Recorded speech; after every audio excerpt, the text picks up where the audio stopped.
10 نومبر کو 5 افغانی خوارج نے کیڈرکاج وانا کے اوپر حملہ کیا. پہلے انہوں نے خودکش دھماکہ کیا اور اس کے بعد 4 خوارج نے کیڈرکاج کے اندر انٹری کی. کیڈرکاج وانا جو پاک فوج کی طرف سے وزیرستان کے عوام کے لیے قیمتی تعلیمی اثاثہ ہے. دہشت گردوں نے پہلے اسٹوڈنٹس کو یرغمال بنانے کی کوشش کی، لیکن الحمدللہ فورسز کی بروقت کارروائی سے ہم نے ان کے مذموم مقاصد کو خاک میں ملا دیا.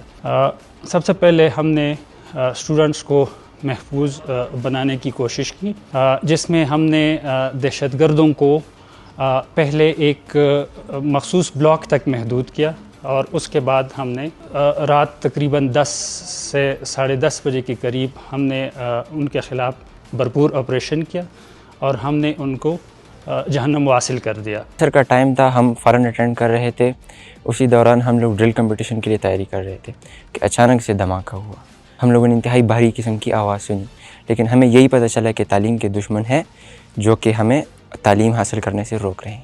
پاک آرمی آئی اور ہمیں کالج سے باعزت نکالا محفوظ کر کے، اور ہمیں کیمپ لے کر آئے اور ہمیں حفاظت دی. یہی میں کہنا چاہتا ہوں کہ تعلیم کے دشمن جتنی بھی کوشش کر سکتے ہیں وہ ہمیں کبھی بھی تعلیم حاصل کرنے سے روک نہیں سکتے. جب دھماکہ ہوا تو اسپورٹس کا ٹائم تھا اور سارے کیڈٹس ڈرل کر رہے تھے، اور جب اچانک دھماکہ ہوا ادھر فائرنگ شروع ہو گیا جلدی. تو اس کے بعد ٹیچر نے کہا کہ بس آپ لوگ پرسکون ہو جائے، کچھ بھی نہیں ہوگا. فوج بھی آ گیا تو پھر ماحول پرسکون ہو گیا تھوڑا.